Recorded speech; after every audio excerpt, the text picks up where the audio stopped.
السلام علیکم ورحمۃ اللہ وبرکاتہ نحمده ونصلی علی رسولہ الکریم اما بعد فاعوذ باللہ من الشیطان الرجیم بسم اللہ الرحمن الرحیم رب اشرح لی صدری ویسر لی امری واحلل عقدۃ من لسانی یفقہوا قولی۔ آج ہم پڑھیں گے شفا اور الشافی۔ شفا کیا ہے اور الشافی حقیقت میں کون ہے؟ شفا کا لفظ عربی زبان کا لفظ ہے، اگرچہ اردو میں بھی استعمال ہوتا ہے۔ شفا یشفی شفاءً سے ہے۔ شفا اللہ المریض کا مطلب ہوتا ہے کہ اللہ تعالیٰ نے مریض کو بیماری سے تندرست کر دیا، اسے عافیت دی اور مریض شفا یاب ہو گیا، صحت یاب ہو گیا، اور وہ پہلے والی حالت پر جو یعنی صحت والی حالت تھی اس پر واپس لوٹ گیا۔ تو شفا سے بنیادی طور پر مراد ہوتا ہے تندرستی پانا، صحت یاب ہونا۔ یہ لفظ بیماری کے علاوہ دیگر معنوں میں بھی استعمال ہوتا ہے، جیسے الجواب الشافی، یعنی ایسا جواب جس نے مجھے تسلی کرا دی، جس پر نظر ثانی کی ضرورت نہیں رہی۔ اسی طرح ہم کہتے ہیں جہالت ایک بیماری ہے اور اس کی شفا تعلیم ہے۔ جہالت کی شفا تعلیم میں ہے۔ اسی طرح شفا بھی لفظ ہوتا ہے اور شفا بھی ہوتا ہے۔ شفا کا لفظ قرآن میں آتا ہے، اس کا کیا معنی ہے؟ کنارہ، یس۔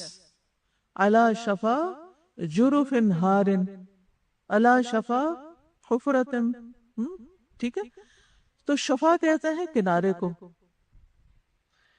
تو ہر چیز کی شفا سے مراد اس کا، یعنی ہر چیز کی شفا سے مراد اس کا کنارہ ہوتا ہے۔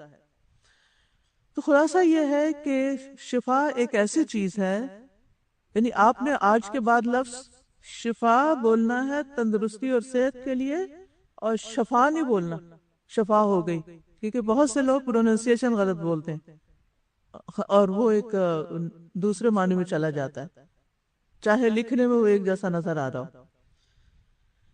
تو شفا سے مراد ہر ایسی چیز کو ہٹا دینا ہے، دور کر دینا ہے جو جسم، دل اور انسان کی شخصیت کے لیے دکھ، اذیت، تکلیف کا باعث ہو۔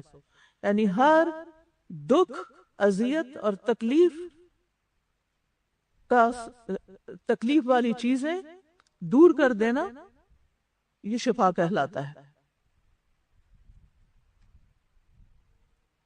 اب دیکھیے کہ اگر انسان کو کوئی غم پہنچتا ہے تو غم اس کو کیا کرتا ہے؟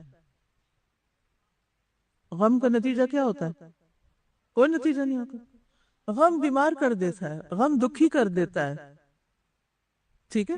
تو اب کیا کرنا چاہیے؟ غمگین رہنا چاہیے یا اس کا کوئی علاج کرنا چاہیے؟ علاج کرنا چاہیے۔ تو وہ جو علاج کیا جائے گا، اس علاج کے بعد جو چیز حاصل ہوگی وہ کیا کہلائے گی؟ شفا کہلائے گی، ٹھیک ہے؟ تو جیسے پہلے بھی میں نے عرض کیا کہ بیماری جسمانی بھی ہو سکتی ہے، روحانی بھی ہو سکتی ہے، نفسیاتی بھی ہو سکتی ہے، قلبی ہو سکتی ہے، ذہنی ہو سکتی ہے، اخلاقی ہو سکتی ہے، یعنی بیماری کئی قسم کی ہوتی۔ تو اس بیماری سے نکل آنا، یہ کیا ہے؟ شفا حاصل کرنا۔ قرآن مجید میں شفا کا لفظ یا اس کے جو مشتقات ہیں وہ 6 آیات میں ہیں، جیسے وَيَشْفِ صُدُورَ قَوْمٍ مُؤْمِنِينَ وَشِفَاءٌ لِمَا فِي الصُّدُورِ فِيهِ شِفَاءٌ لِلنَّاسِ مَا هُوَ شِفَاءٌ وَرَحْمَةٌ فَهُوَ يَشْفِينَ هُدًى وَشِفَاءٌ۔ تو 6 جگہوں پر یہ لفظ آتا ہے۔ سب سے پہلے ہم دیکھتے ہیں سورۃ التوبہ میں شفا کا لفظ۔ یہ سورۃ التوبہ کی آیت نمبر 14 ہے، جس میں اللہ تعالیٰ فرماتے ہیں تم ان سے جنگ کرو، اللہ تمہارے ہاتھوں انہیں عذاب دے گا اور انہیں ذلیل و رسوا کرے گا، اور ان کے خلاف تمہاری مدد کرے گا اور مومن قوم کے سینوں کو شفا بخشے گا۔ یہ کون سی شفا ہے؟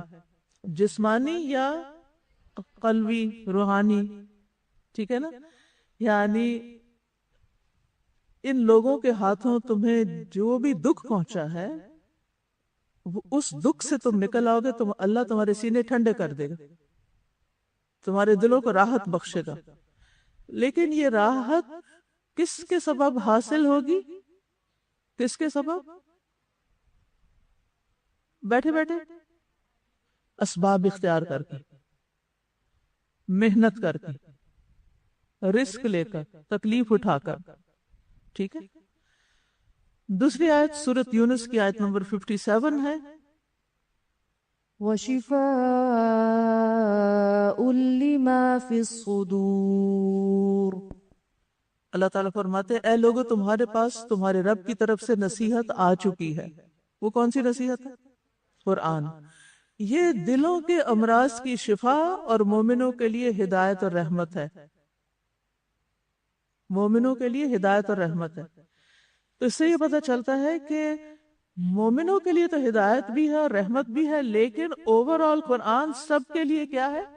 شفا ہے. جو بھی اسے پڑھے گا، ایمان والا پڑھے گا تو بھی شفا پائے گا، اور کوئی بے ایمان پڑھے گا تو وہ بھی شفا پائے گا. یعنی یہ سب کے لیے فائدے کی چیز ہے. جو شخص بھی قرآن سے نصیحت لیتا ہے، ہدایت لیتا ہے، رحمت پاتا ہے، وہ شفا پاتا ہے. ٹھیک ہے.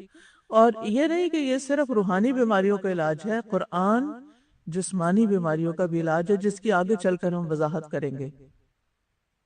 پھر اللہ تعالیٰ شہد میں شفا بتاتے ہیں. سورۃ النحل کی 69 آیت میں فرمایا فِيهِ شِفَاءٌ لِلنَّاسِ. فرمایا پھر ہر طرح کے پھلوں میں سے کھاؤ، پھر اپنے رب کے ہموار راستوں پر چلتی رہو. شہد کی مکھی کو اللہ تعالیٰ نے حکم دیا. ان کے پیٹوں سے ایسا شربت نکلتا ہے جس کے مختلف رنگ ہیں، اس میں لوگوں کے لیے شفا ہے. بے شک جو لوگ غور و فکر کرتے ہیں ان کے لیے یقیناً اس میں ایک نشانی. تو اللہ سبحانہ تعالیٰ نے شفا قرآن میں بھی رکھی اور شفا غذا میں بھی رکھی. ٹھیک ہے. تو یعنی دوا بھی ہوتی ہے اور دعا بھی ہوتی ہے، دونوں چیزیں شفا کے لیے فائدہ مند ہوتی ہیں. تو شہد میں شفا ہے کیونکہ اس میں بہت سے پھولوں اور پھلوں کا رس ہوتا ہے اور تجربے کی چیز ہے. چوتھی آیت میں اللہ تعالیٰ فرماتے ہیں، اس سورۃ الاسراء کی آیت نمبر 82 ہے، وَنُنَزِّلُ مِنَ الْقُرْآنِ مَا هُوَ شِفَاءٌ وَرَحْمَةٌ لِلْمُؤْمِنِينَ. اور ہم قرآن میں سے جو نازل کر رہے ہیں وہ مومنوں کے لیے تو شفا اور رحمت ہے اور ظالموں کو خسارے ہی میں بڑھاتا ہے. یعنی قرآن پڑھنے سے، قرآن پر عمل کرنے سے انسان کی روح، انسان کا دل، انسان کا جسم شفا پاتا ہے، اور جو شخص اس سے جتنا دور ہوتا ہے وہ بیمار ہوتا ہے.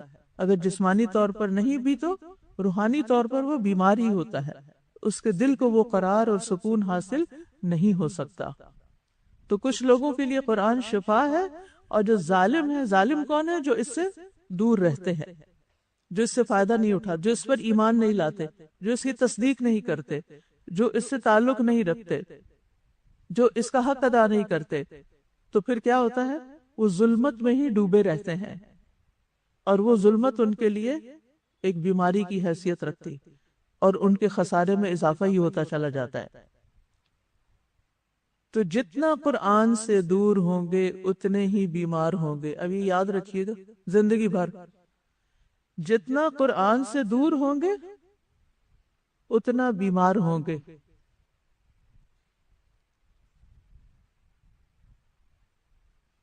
اب یہ ہم نے فیصلہ کرنا ہے کہ ہم نے اس کے قریب رہنا ہے یا اس سے دور ہونا ہے. صرف کورس کی حد تک پڑھنا ہے یا بعد میں بھی اس سے قریب رہنا ہے، یا اس کو اپنے قریب رکھنا ہے. آج اتنی خاموشی کیوں؟ تا حیات، یا آپ کہیں قریب رہنا ہے. دیکھیں جب کوئی آپ سے سوال کرتا ہے تو پھر کیا کرتے ہیں؟ کیا خاموشی بھی جواب ہوتا ہے؟ کسی حد تک ہوتا ہے کہ ہاں ہم اگری کر رہے ہیں، ٹھیک ہے نا. جیسے وہ حدیث میں آتا ہے نا کہ ہماری لڑکی کی خاموشی اس کی ہاں ہوتی ہے. آپ میں سے بھی اکثر جو ہیں وہ اسی اصول پر عمل کر رہے ہیں کہ ایگری کر رہے ہیں. ٹھیک ہے، چلیے جی. سورۃ فصلت کی آیت نمبر 44 میں اللہ تعالیٰ فرماتے ہیں وَإِذَا مَرِضْتُ فَهُوَ يَشْفِينِ. سورۃ فصلت آیت 44. قُلْ هُوَ لِلَّذِينَ آمَنُوا هُدًى وَشِفَاءٌ. اللہ تعالیٰ فرماتے ہیں اور اگر ہم اسے عجمی قرآن بناتے تو ضرور وہ کہتے کہ اس کی آیات کھول کر کیوں بیان نہیں کی گئی. کیا کلام عجمی زبان اور رسول عربی؟ کہہ دیجئے یہ ہدایت اور شفا ہے ان کے لیے جو ایمان لائے، اور وہ جو ایمان نہیں لاتے ان کے کانوں میں بوجھ ہے، اور یہ ان کے حق میں اندھا پن ہے. یہی قرآن کچھ لوگوں کے کانوں میں کیا ہے؟ بوجھ. آپ نے دیکھو کہ کچھ لوگ قرآن نہیں سن سکتے، وہ قرآن لگایا جائے نا تو کہتے پلیز بند کر دیں، ہم نہیں سننا چاہتے، ہم سے برداشت نہیں ہو رہا. اور اندھا پن ہے، پڑھ کے دیکھ کے سمجھ کے بھی ان کو سمجھ کوئی نہیں آتی. یہی لوگ ہیں جو دور کی جگہ سے پکارے جاتے ہیں. تو بہرحال قرآن مومنوں کے لیے ہدایت اور شفا ہے. چھٹی اور آخری آیت ہے سورۃ الشعراء 80. وَإِذَا مَرِضْتُ فَهُوَ يَشْفِينِ. اور جب میں بیمار ہوتا ہوں تو وہی مجھے شفا دیتا ہے. کون شفا دیتا ہے؟ اللہ سبحانہ وتعالی. اور یہ کس نے کہا تھا وَإِذَا مَرِضْتُ؟ اب دیکھا نا، اب جاگے آپ. ابراہیم علیہ السلام نے کہا تھا. ٹھیک ہے، رب العالمین کی یہ صفت بتائی تھی کہ جب مجھے کوئی جسمانی روحانی تکلیف پہنچتی ہے، بیماری آتی ہے، تو اس کے سوا کوئی اور شفا نہیں دیتا. تو ہمارا بھی یقین کیا ہونا چاہیے کہ شفا صرف اللہ کے ہاتھ میں ہے. حضرت عائشہ رضی اللہ تعالیٰ عنہ سے مروی ہے کہ رسول اللہ صلی اللہ علیہ وسلم دم کیا کرتے تھے اور یہ دعا پڑھتے تھے امسح البأس رب الناس بیدک الشفا لا یکشف الکرب الا انت. اے لوگوں کے رب، تکلیف دور کر دے، شفا تو تیرے ہی ہاتھ میں ہے، شفا تو تیرے ہی ہاتھ میں ہے، تیرے سوا اس کو کوئی دور کرنے والا نہیں، کوئی اور دور نہیں کر سکتا. تو یہ بات دل میں بٹھا لیں کہ اللہ کے علاوہ کوئی اور بیماری کو دور نہیں کر سکتا. تو پھر آپ یہ سوچ رہے ہوں گے کہ ڈاکٹر کے پاس جانے کا کیا فائدہ؟ اسباب اختیار کرنا اور علاج کرنا. ڈاکٹر کیا کرتے ہیں؟ علاج کرتے ہیں. اللہ، اور شفا کون دیتا ہے؟ اللہ سبحانہ وتعالی. یہ یاد رہے گا. ڈاکٹرز علاج کرتے ہیں.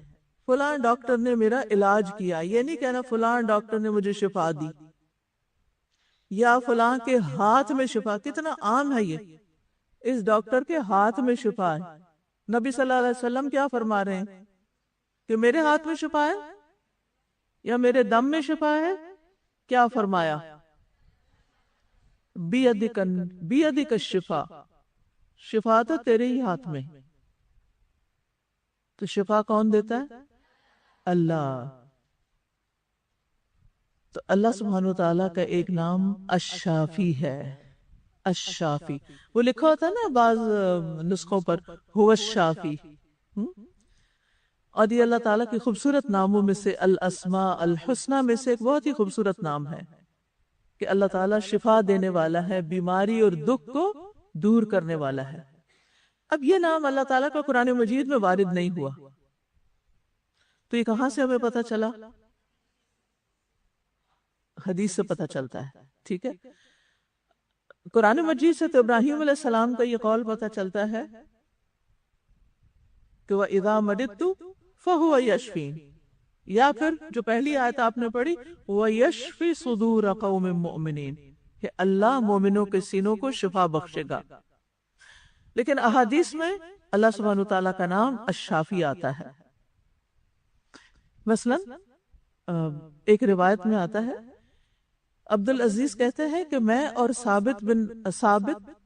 ثابت البنانی تھے، حضرت انس کے شاگرد تھے. یہ دونوں تابعی ہیں جو راوی ہیں.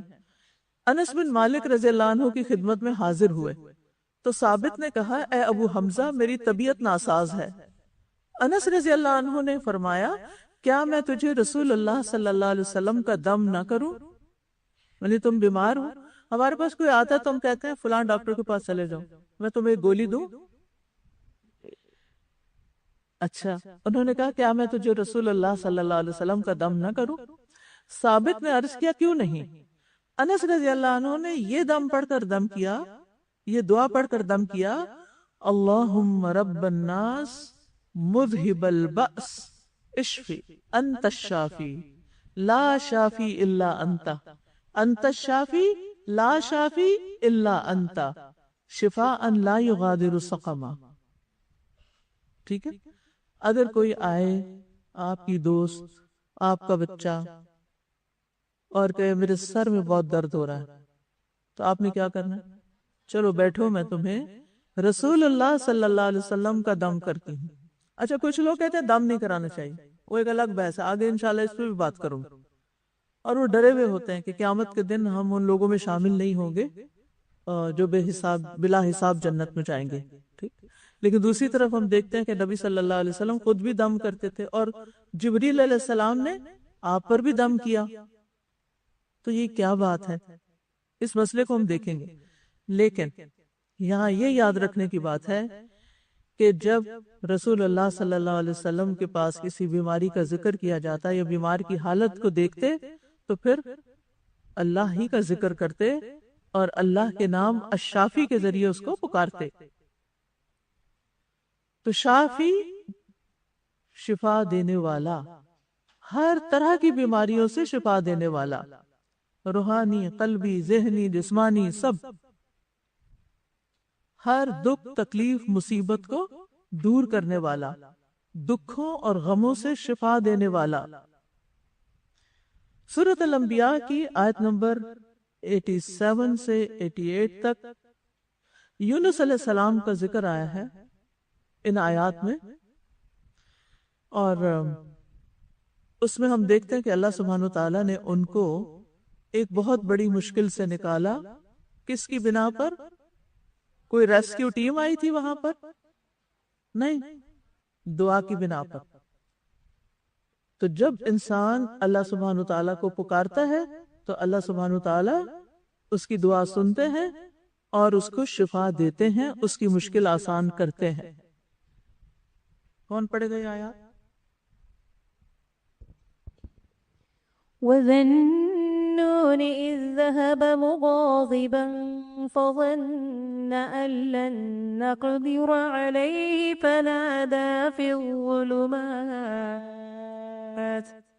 فنادى في الظلمات أن لا إله إلا أنت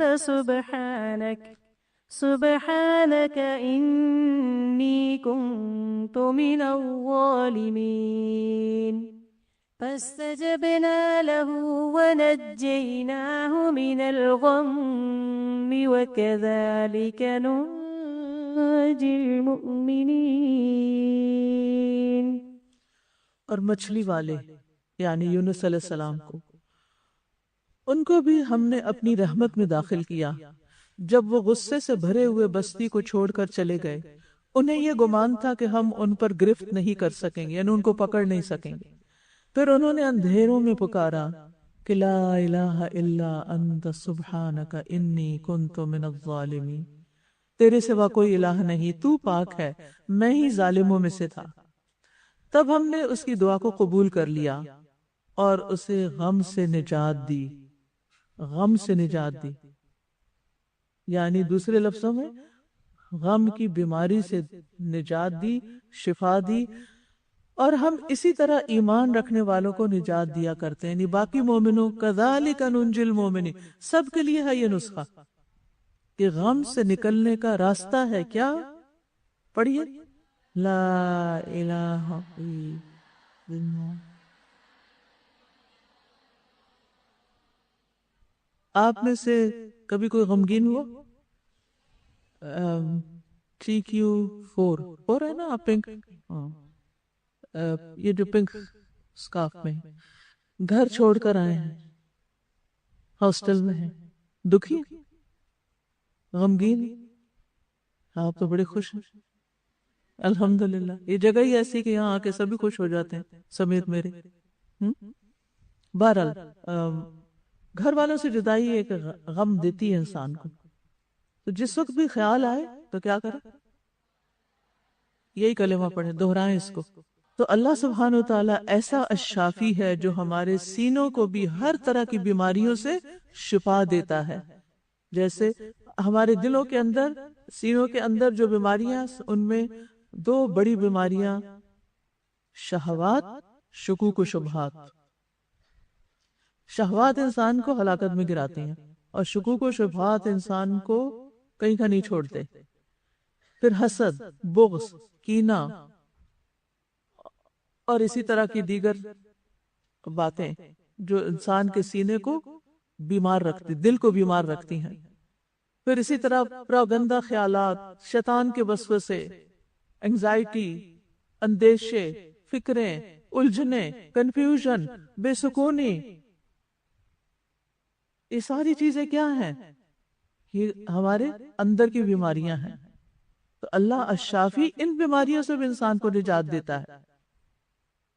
تو دل کی بیماری کا علاج رب کو پکارنے میں ہے، اور ان خاص آیات اور دعاؤں کے ساتھ پکارنے میں ہے جو اللہ تعالیٰ نے ہمیں خود سکھائی ہیں۔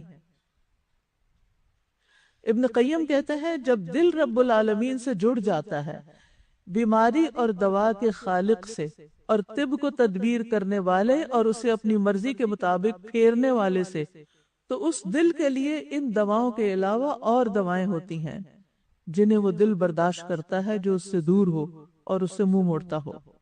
یعنی اللہ سے جڑنے والے کے دل کی دوائیں فرق ہوتی ہیں، عام لوگوں کی دوا فرق ہوتی ہے، اور اللہ سے جڑنے والے کی دوا فرق ہوتی ہے۔ تو اللہ کے ذکر میں ایسی شفا ہے کہ جس سے، اور ایسی طاقت ہے جو کسی اور چیز سے نہیں مل سکتی۔ تو جب انسان کا نفس ایمان لا کر قوی ہو جاتا ہے اور اپنے خالق کی معرفت سے خوش ہو جاتا ہے، اپنے رب کو پہچان کر خوش ہو جاتا ہے، رب سے انس پا کر، مانوس ہو کر، محبت کر کے، اس کا ذکر کر کے خوش ہو جاتا ہے، اور اس کی ساری قوتیں رب کی طرف پھر جاتی ہیں، اس کے تمام معاملات پھر درست ہو جاتے ہیں، اور اسے رب کی مدد حاصل ہو جاتی ہے۔ اور یہی چیز دراصل وہ شفا ہوتی ہے جو اللہ تعالیٰ انسان کو پھر عطا کرتا ہے۔ اور ویسے بھی آپ دیکھیں کہ کچھ ریسرچز ایسی ہوئی ہیں کہ جن سے یہ پتہ چلتا ہے کہ اللہ کا ذکر کسی بھی شکل میں جب کیا جاتا ہے تو وہ شفا کا باعث بنتا ہے، اور اس کے انسان کے جسم پر، انسان کے ذہن پر مثبت اثرات ہوتے ہیں۔ ایک ڈاکٹر ٹیلر ہیں، انہوں نے یہ ایک اہم دریافت کی کہ روزانہ اگر کوئی شخص 12 منٹ تک، یعنی انہوں نے بہت تجربات کیے، اس کے بعد نتیجہ نکالا، 12 منٹ تک کوئی روحانی یا مذہبی تحریر بلند آواز میں پڑھے۔ اب ظاہر ہے کہ یہ تو نان مسلم ہیں، ان کو بیچاروں کو نہ قرآن کا پتہ ہے، نہ یہ اذکار ہمارے ان کو پتہ ہے۔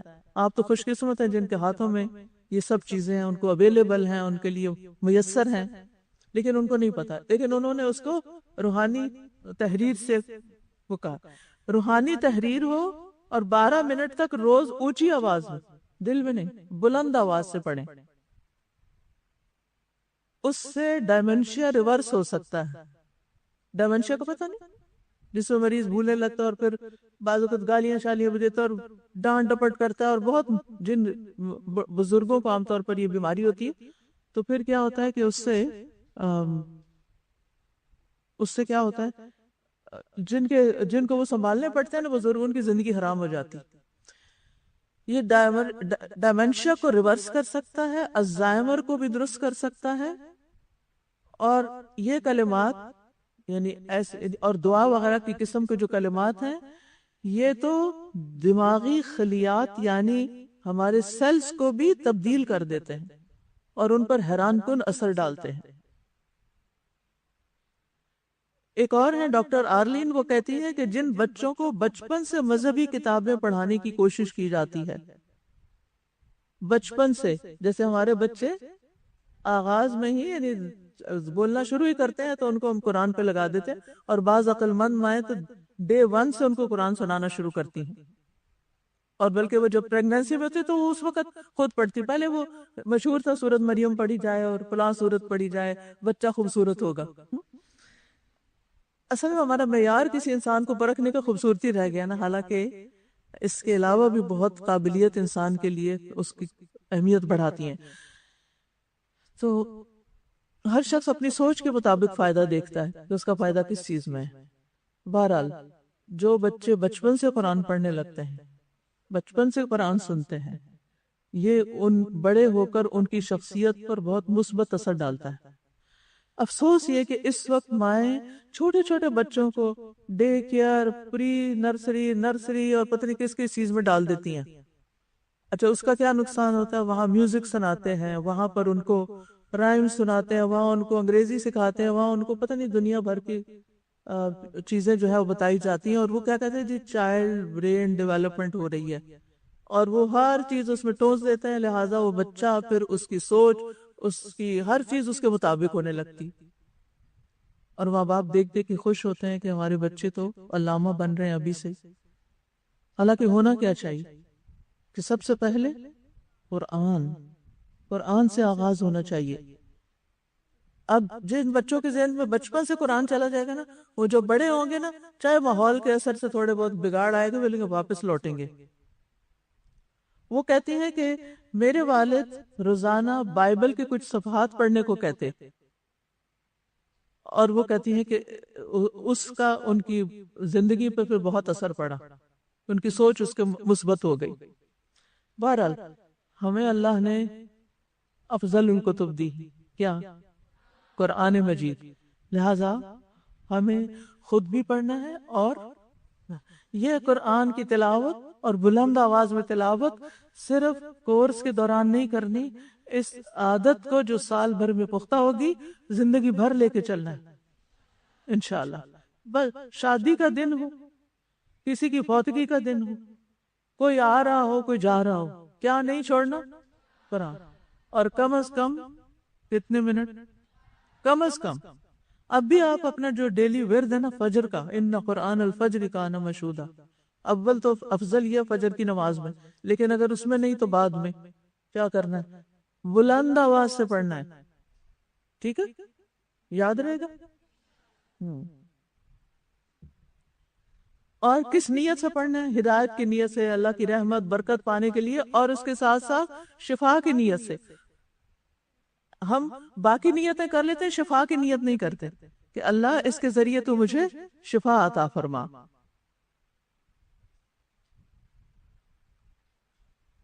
اور بار بار یہ یاد کرنا ہے کہ اللہم بیدک الشفا لا یکشف الکرب غیرک، شفا ڈاکٹر کے ہاتھ میں نہیں ہوتی، وہ طبیب ہو سکتا ہے، وہ ڈائگنوز کر سکتا ہے، وہ ٹریٹمنٹ کر سکتا ہے، وہ کوئی تھراپی آپ کے اوپر اپلائی کر سکتا ہے، لیکن وہ شفا نہیں دے سکتا۔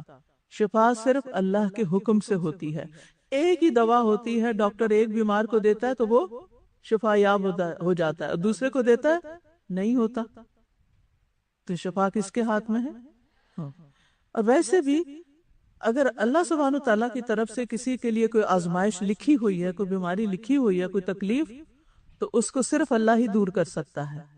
جیسے قرآن مجید میں آتا ہے وَإِن يَمْسَسْكَ اللَّهُ بِضُرٍّ فَلَا كَاشِفَ لَهُ إِلَّا هُوَ، اگر اللہ تجھے کسی تکلیف میں ڈال دے تو کوئی بھی اس کو دور نہیں کر سکتا، اور اگر اللہ تعالیٰ کسی کو بیماری سے بچانا چاہے تو کووڈ اس پر اثر نہیں کرتا۔ ایک ہی گھر میں کئی لوگ جوان مر گئے، بوڑھے بچ گئے، کس نے بچایا؟ اللہ نے.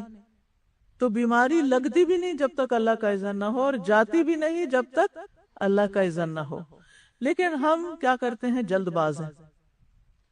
جب بھی کوئی بیماری آتی ہے تو ہم کیا چاہتے ہیں؟ اب یہ فوراً دور ہو جائے، ابھی دور ہو جائے. اور اس جلد بازی نے ہمیں مزید بیمار کر دیا ہے.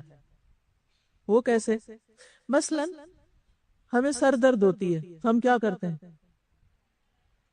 پہلا کام کیا کرتے ہیں؟ پیناڈول جیب میں رکھی ہوئی ہے یا بیگ میں رکھی ہوئی ہے، ساتھ لے کے چلتے ہیں. اسی وقت پھک لیتے ہیں، کچھ کھایا ہو نہ کھایا ہو بس. اور آپ کو پتا ہے اس کے کوئی سائیڈ ایفیکٹس ہوتے ہیں؟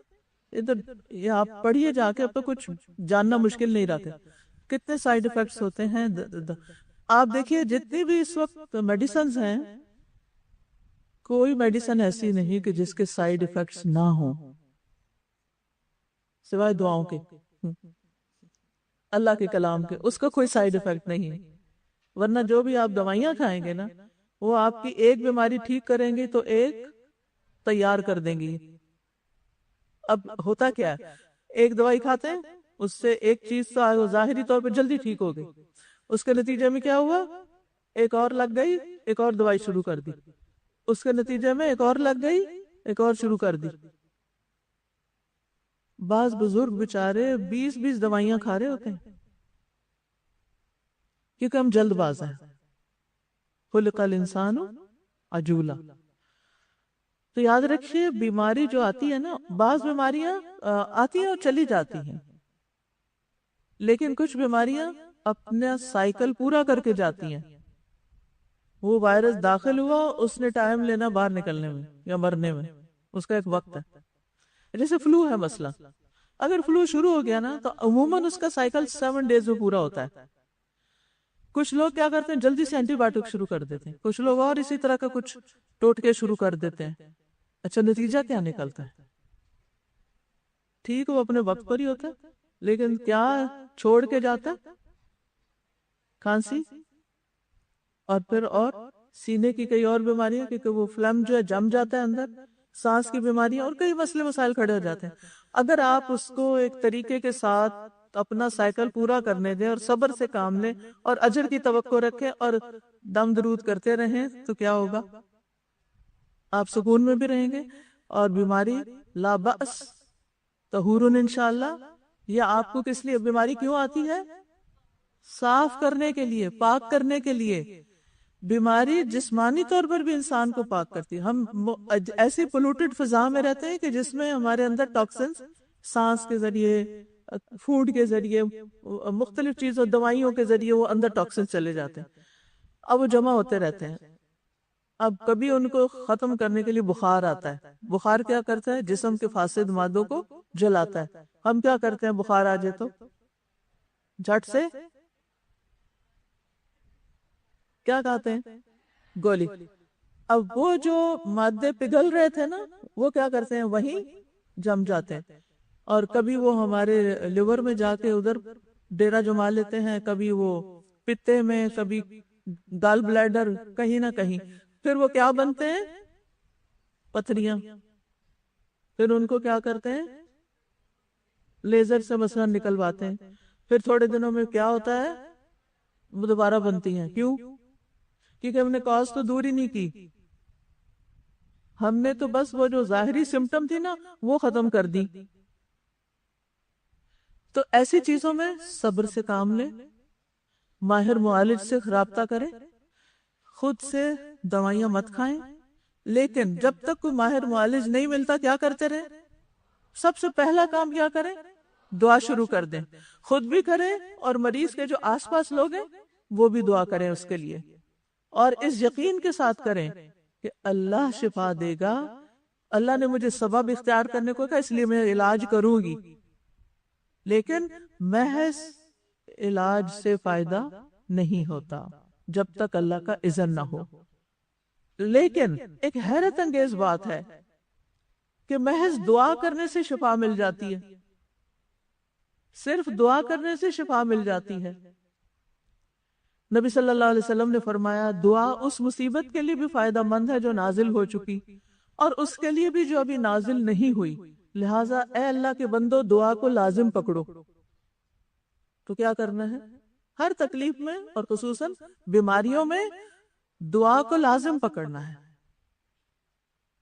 اور دوا بھی کرنی ہے، لیکن دوا اللہ کے اذن سے شفا کا باعث بنے گی۔ نبی صلی اللہ علیہ وسلم نے فرمایا ہر بیماری کے لیے دوا ہے، ہر بیماری کے لیے دوا ہے۔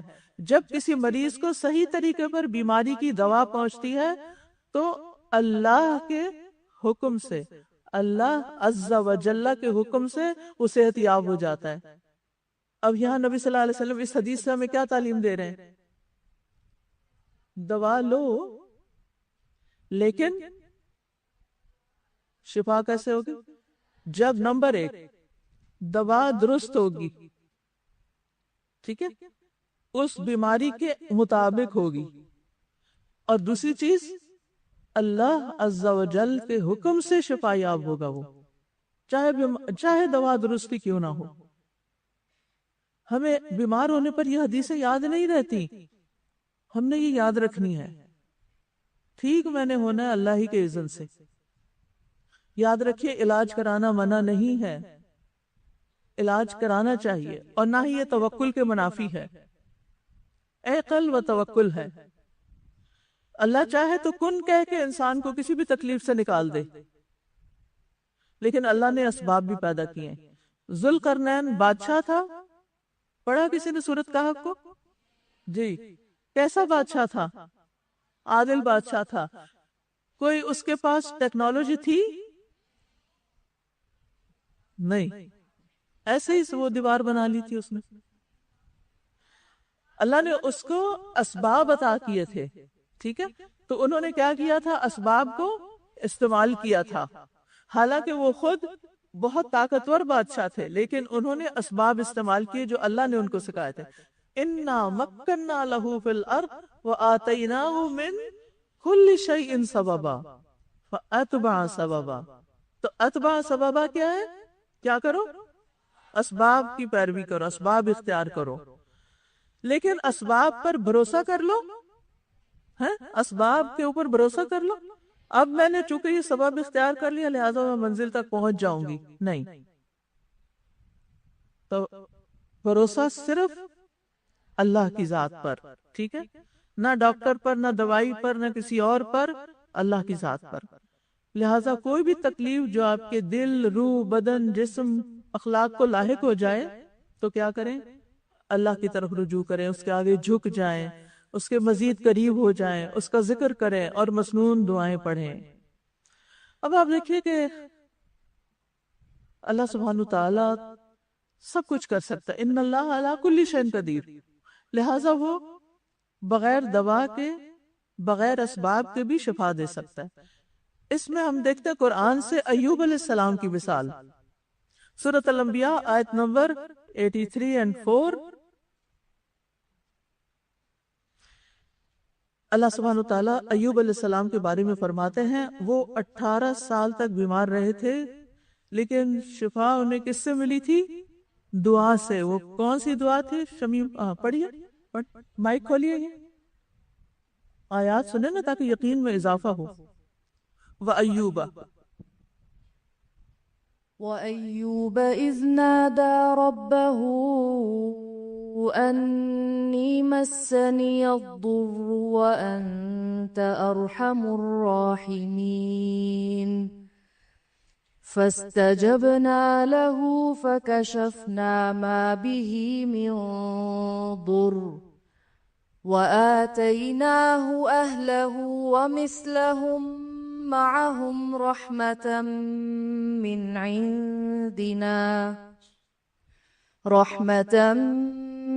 عندنا وذكرى للعابدين۔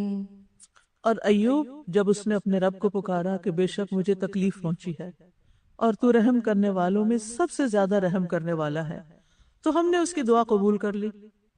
ایک وقت ہوتا ہے نا، بس اسے جو بھی تکلیف تھی دور کر دی، اور اسے اس کے گھر والے اور ان کے ساتھ ان کی مثل اور عطا کر دیے اپنے پاس سے رحمت کے لیے اور ان لوگوں کی یاد دہانی کے لیے جو عبادت کرنے والے ہیں.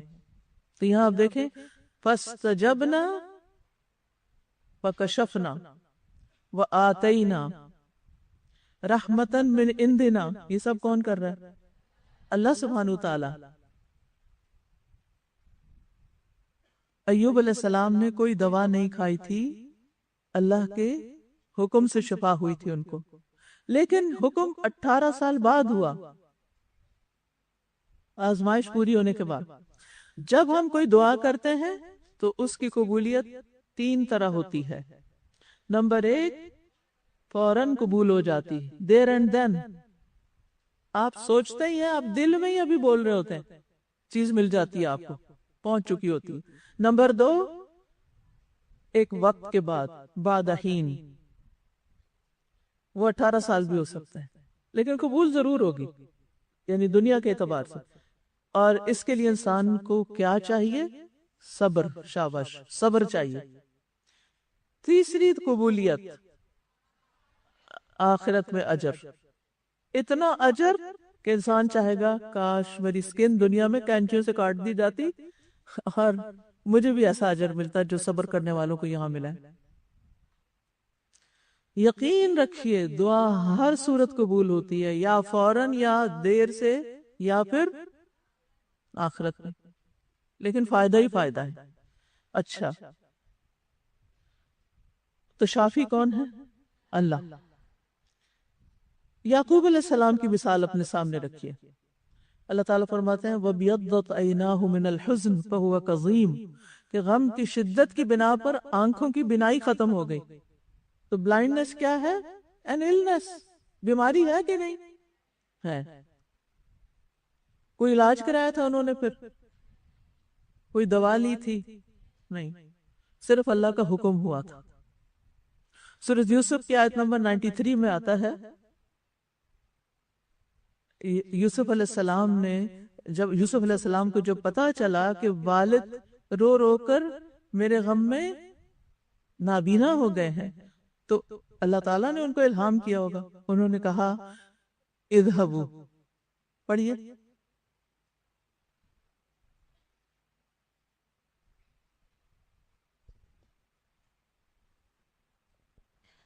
اذهبوا بقميصي هذا فألقوه على وجه أبي يأت بصيرا وأتوني بأهلكم أجمعين. یہ میری قمیص لے جاؤ اور اسے میرے والد کے چہرے پہ ڈال دینا، وہ بینا ہو جائیں گے، اور انہیں لے کر تم سب اہل و عیال سمیت میرے پاس آ جاؤ. تو یعقوب علیہ السلام کی بینائی کس سے لوٹی؟ اللہ کے حکم سے. اللہ نے شفا دی بغیر دوا کے. وہ ایک ہیلا تھا، ایک سبب تھا کہ قمیص ڈال دو، لیکن شفا اللہ نے دی. کہنے کا مطلب ہے کہ بغیر دوا کے بھی کچھ طریقے ہوتے ہیں جس سے شفا ملتی ہے. اب ہوا کیا؟ جب وہ خوشخبری لانے والا آ گیا اور اس نے قمیص یعقوب کے چہرے پر ڈالی تو فوراً بینا ہو گئے. کہنے لگے میں نے تم سے کہا نہ تھا کہ میں اللہ سے وہ کچھ جانتا ہوں جو تم نہیں جانتے. زکریا علیہ السلام کی مثال، بغیر دوا کے بانجھ پن دور ہو گیا، اولاد ہو گئی. ٹھیک ہے، سورۃ مریم میں آتا ہے آیت نمبر 7 سے 9 تک.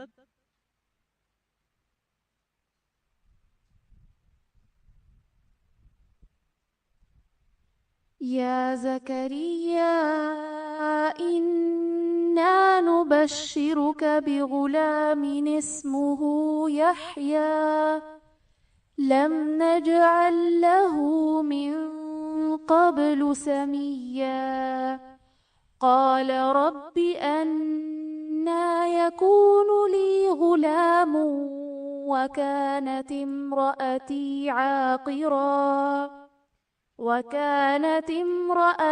عاقرا وقد بلغت من الكبر عتيا قال كذلك قال ربك هو علي هين وقد خلقتك وقد خلقتك من قبل ولم تك شيئا۔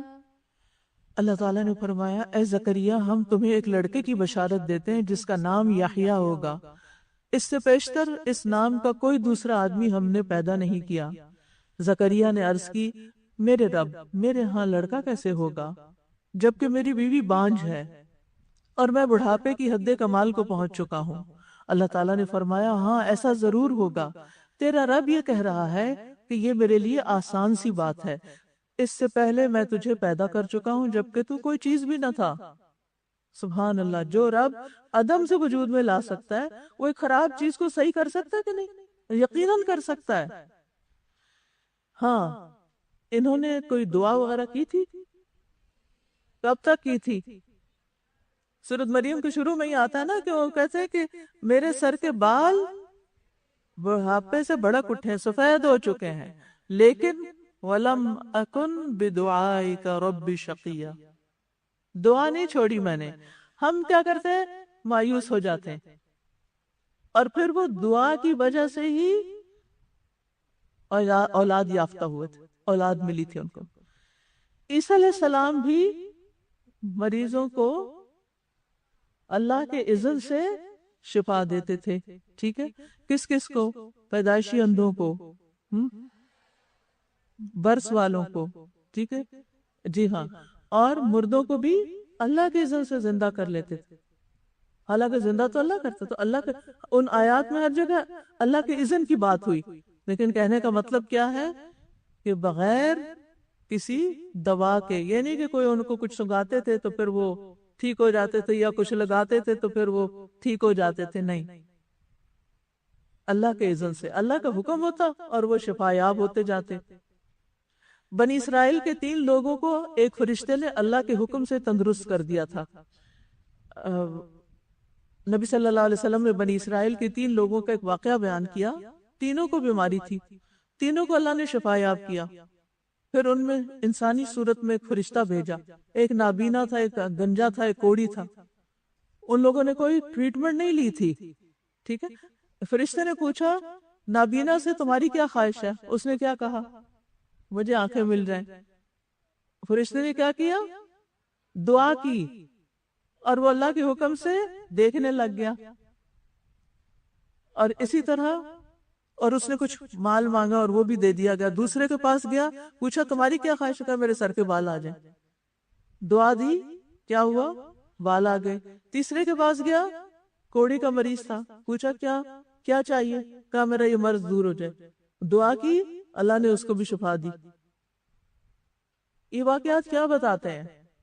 کہ دعائیں مؤثر ہیں، دعائیں یقین کے ساتھ کریں، دعا سے انشاءاللہ شفا ہوگی۔ پھر اسی طرح وہ ایک اور واقعہ بھی نا اصحاب الاخدود کا، وہ بچہ جسے اس وقت کے بادشاہ نے جادو سکھانا چاہا، لیکن وہ کس کے پاس جا بیٹھتا تھا؟ ایک راہب کے پاس، دین کا علم سیکھتا۔ تو اللہ تعالیٰ نے اس کے کلام اور دعا میں برکت دے دی۔ وہ جس پر دعا کرتا، جس کے لیے دعا کرتا، اللہ اس کو شفا یاب کر دیتا۔ تو بادشاہ کا ایک درباری تھا جو نابینا تھا، وہ اس کے پاس آیا تو اس نے کہا کہ اے لڑکے، یہاں جو دولت نظر آ رہی ہے یہ سب میں نے تیرے لیے جمع کی ہے، اگر تو مجھے شفا دے۔ تو اس بچے نے کیا کہا جو راہب کے پاس بیٹھتا تھا؟ میں تو کسی کو شفا نہیں دیتا، شفا تو یقیناً اللہ دیتا ہے، اللہ هو الشافی۔